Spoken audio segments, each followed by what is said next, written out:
তিনজন ব্যক্তির দোয়া কবুল হয়।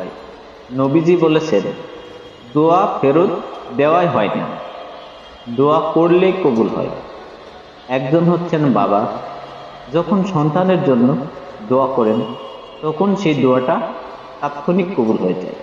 দ্বিতীয় নম্বর, কোনো মুসাফির যখন আল্লাহর পথে সফর করছেন, তারা যখন আল্লাহর কাছে দোয়া করেন, দোয়া কবুল হয়ে যায়।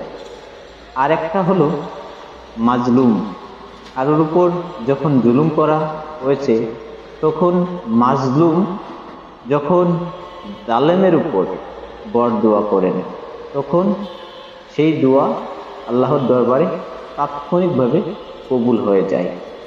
নিজে তো জানলেন, এখন ভিডিওটা বেশি বেশি শেয়ার করে দিন, যাতে অন্য কেউ দেখে উপকৃত হতে পারে, ইনশাআল্লাহ।